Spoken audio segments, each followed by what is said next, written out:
All right, guys. So, in the middle of this brand new Do Not Sync series that I'm putting together, which might be traumatizing some of you guys and having you quit the business, I understand. I wanted to bring a guest on that kind of inspired me to actually put that together. So, you guys can all blame this guy right here on screen with me. This is DK Waddell, and DK is a professional mixer. He's a mixing engineer. He's a serial entrepreneur. He's actually owned and created two different studios in two different states. He's the host of a mixing music podcast, which is basically one climbed the charts. It's done really, really well. He can let us know exactly where it's all done well. But essentially, he's a guy who's basically been sitting inside of a studio for, I don't know, long time. And he's mixed so many records that he's got so much wisdom and so much insights to give. And he's worked with Natalie Jane of the Barely Human project, Capitol Records, Position Music, and obviously, if you guys have been following me, you know Trevor with Get It Done. So he's been working with a lot of industry heavy hitters in sync licensing and in the artist side of things. So he's obviously been around.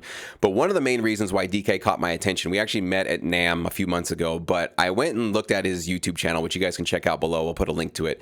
And DK, you had one video where you put on these really cool sunglasses from the 80s and you kind of had this alter ego and you turned it on. You really turned it on for that episode. You always tell the truth, but that one you really went above and beyond. And I think you were pissed off about something, which I get into those states of mind sometimes with my channel.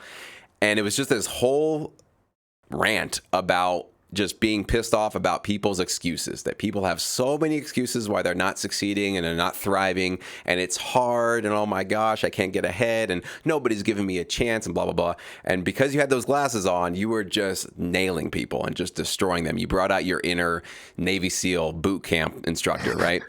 And I was really nervous about putting together this Do Not Sync series because essentially the idea of this series is that I think there's too many people involved with sync licensing, and I'm going to do my best to try to scare the weak ones out because I think too many people are too excited about it. They don't really know what's really happening in this business. So I was back and forth. Should I do it? Should I not? And it was actually that video you put out that actually I was like, that's kind of a weird place to be, to basically just be telling people that honest truth. And I was like, you know what? I like DK doing that. I'm getting a good vibe off of what he's doing. I think I can do it as well. So you're pretty much to blame for me doing that, man. So let's I'm just sorry, get into and your philosophy and why you do what you do, like in terms of your podcast and putting out the content that you do. What inspires you to basically put out the videos that you're putting out here?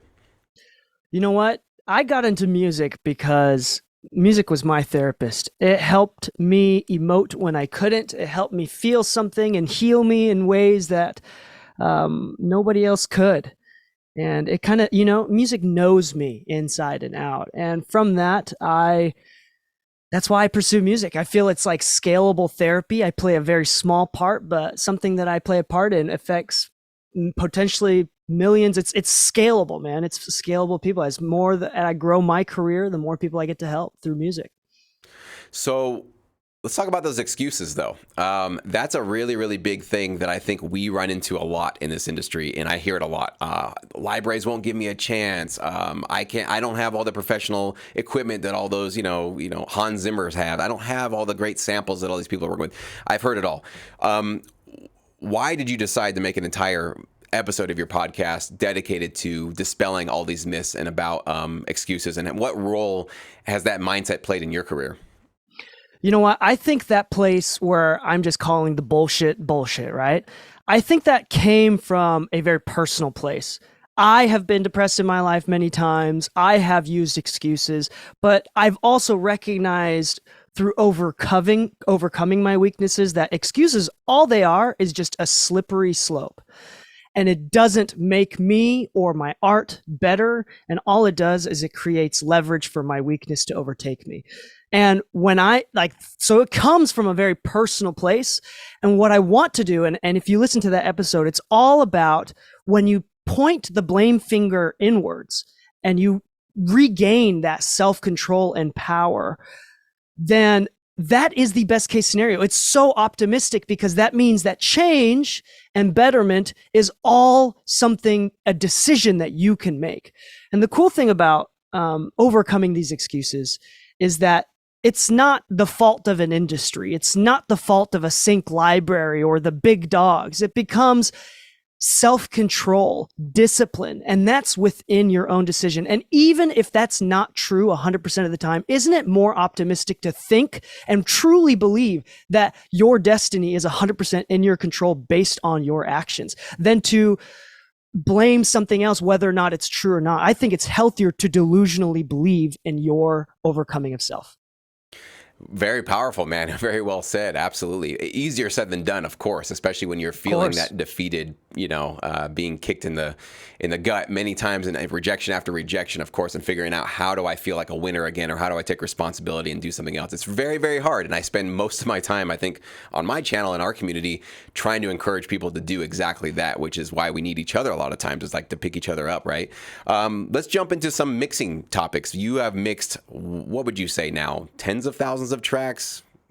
Oh yeah, for sure. Okay. Yeah, definitely around that number. Okay, There's one year in 2020 I mixed 1,019 songs. Yeah. So one of the first questions I asked you at NAMM, I don't know if you remember when we met, but one of the first questions I asked you was, what do you think about these AI mixing assistants that, we don't have to name the company names, but these websites you can basically upload a track to and it mixes it? And let's just have you give your answer to that question.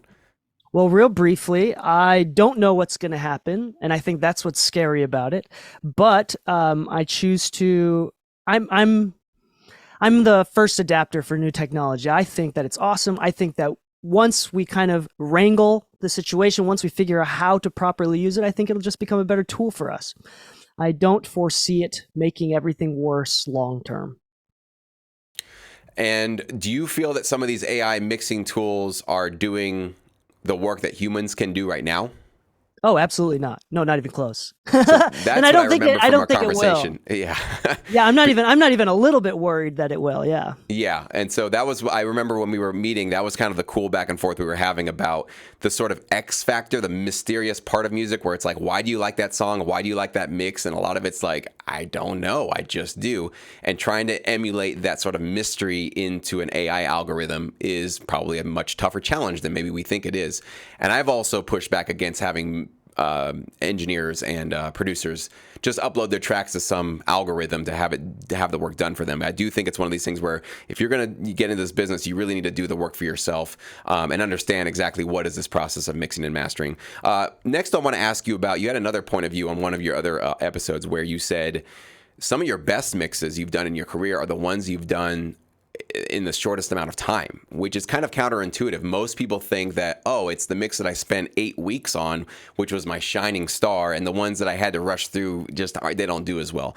Can you explain why that seems to work sometimes? I'm not sure it happens every time, but why does that sometimes happen where you just kind of go through it very quickly and the output seems to be higher quality than if you had spent and, kind of wrestled with the mix for a long time? Of course. Jesse, we all have good taste in music. If we don't like what we like, if we don't like music, we wouldn't have never started what we do now. Now, most engineers, they have to go through this valley of despair, this valley of learning the technical skill. How does an EQ work? How does a compressor work? How do they interact with each other? And they forget this initial taste that we all started with. When you get through that valley and you understand what compression does and how to use it well, you no longer think about the technical stuff. And the cool thing about mixing really fast is that it forces you to stay 100% focused on your instincts, going back to that original taste that we all have. I want this song to be energetic. I want this song to feel sad. And in terms, this is where I think AI lacks, is that when in human instinct, this taste, this feel, the AI cannot become authentic. Authenticity comes from human experiences that are so real and and so honest that people empathize or sympathize with those feelings. And sometimes those memories that people empathize and sympathize with, the human memories, can be portrayed through tones and sound. For example, you listen to September by Earth, Wind & Fire. I would say this anytime. You remix September, Earth, Wind & Fire to sound good to modern mixing standards, I will kick you in the nuts. It's the vibe. It's nostalgic. And even the tone becomes something that you do not mess with. And I think that's why people continue as they get better in mixing, they kind of go over this small little hill towards the end of the intermediate, beginning of the advanced stage, where they forget about the emotional aspect of mixing. That's why I encourage fast mixing, because you stay instinctual, you stay emotionally connected to the song, which I think is the secret to unlocking advanced mixing tones. It's really interesting because I've noticed the parallel with composing, right? The best songs that I've usually ever composed, and I think everybody watching would agree, is the stuff that just flows out of you very quickly. And it's like the hook comes to you, the structure comes to you, the chords, the melody, the lead, the drums, like everything just seems to flow, and it's like effortless, and it just keeps happening. It's those tracks that we're like struggling with, and it takes such a long time that you eventually forget, like you said, you forget the original inspiration, the original emotion, and then you start going off into these different tangents, and before you know it, it's just a mess. You don't even know what you're doing. I'm sure everybody's curious. I am. What for you is a short mixing session, and then what would be a longer mixing session on average? I'm sure they vary, but what would be a shorter one for you? So yeah, on average, I think my sessions, we'll just say that they're about 75 to 150 tracks. Let's just say that for the sake of argument here. Depending, I think a short mixing session is between 2 to 4 hours. For 100 tracks, 150 tracks. And that's with automation. Granted, I'm the type of dude that like types at 130 words per minute. And like I grew up playing first person shooters on the PC, so I never misclick anything. You know, I'm very fast at using the computer. But I'm also very instinctually connected to the songs. And there's going to be moments where I recognize, okay, I need to take a break. I need to back off. So 2 to 4 hours of focus work will probably be potentially upwards of 6 hours, 6 to 8 hours with the included breaks if I find that I need to take some. And then, of course, even more if there's revisions or prints. But just the initial V1 mix, yeah, 2 to 6 hours, usually between 2 to 4. Oh, great. Very cool. So for everybody watching, usually we're going to be producers with at-home studios. We're going to be mixing our tracks ourselves. We're going to be mastering our tracks ourselves. I'm just curious if you have an overall philosophy in terms of when the mixing or mastering process starts and there's this feeling of like, I think I'm making it worse. I don't feel like I'm going in the right direction. I'm not happy with this. Every knob I move, it's just not taking me where I want to go. When is it the right time to just throw the towel in, zero it all out, and start over? And when does it make sense to just keep pushing through it because maybe you just haven't discovered where the sweet spot is? Do you have any sort of a guiding principle? Have you found yourself in that situation? What has helped to make or break that decision when you just start over and when you just keep going forward? Yeah, it is difficult to differentiate. There's mixing for other people where you're not emotionally attached to the potentially hundreds of hours that you put in before, you know, and then there's the emotionally attached you have put in those dozens of hours, you know, trying to perfect this song. The difference is, and this is very similar in both cases, actually, sorry, not the difference, but the similarity is that in both cases, you understand that you wouldn't have started mixing unless you've gotten it to a certain point where you're relatively satisfied. An experienced mixer will kind of hear on first listen, unbiased ears will first listen and be like, okay, I know where this song needs to go. The tools will help me get there. An inexperienced listener or mixer will hear the song first time and they don't know where the song can go, and they're using the tools to kind of figure it out, you know, touch the walls in the dark to figure out where the door is. That's the thing. I think that's why you should hire someone third party, because of that unbiased first listen that may know where to go.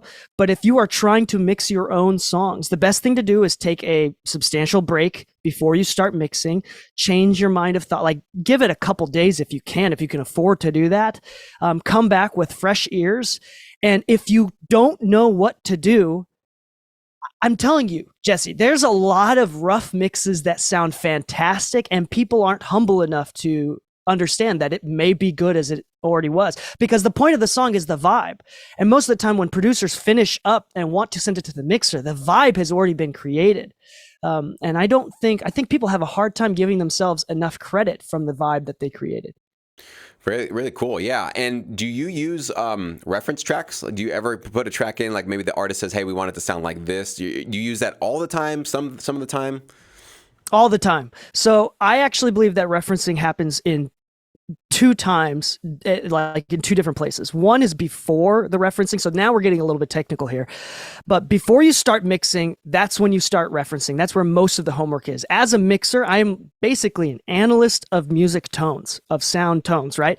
So not only do I need to understand genre cultures and cultures of the times, of the eras, but I also need to know this room and know my speakers, or for some people, their headphones, right? I spend a lot of time just listening to music and analyzing music casually from my mix position before I even pull up Pro Tools. The second time that I use referencing is while you're mixing. And all that does is it gives you a frame of reference. In scuba diving, I'm a certified scuba diver. They teach you to always look at the bubbles because the bubbles never lie. A lot of scuba divers die because they think they're going up, but they're actually disoriented. They don't realize it. They keep going down. All of a sudden, they get disoriented from hitting that 60-foot line, and they keep going deeper. But if they looked at the bubbles, even when you're disoriented, you can go back to the surface. And that's what reference mixes are supposed to be. You're not trying to copy them. You're not trying to make it sound like the references while you're mixing. It's just a frame of point. Okay, is the vocals too loud? Is the low end too big? Is this too energetic? Is this not? It's just a frame of reference there, a point that you can focus on that brings you back to reality. That's great to know. And then with your reference track pulled up, I'm guessing alongside of your session, is there a certain time frame in terms of how often you're going back to that reference? Is it when you're feeling that sense of like, ooh, I think I'm a little lost, I don't know where I'm going? Or is it like a continuous every 20 minutes, every hour, you kind of do a check-in with it just to see, are we sort of following in the same path?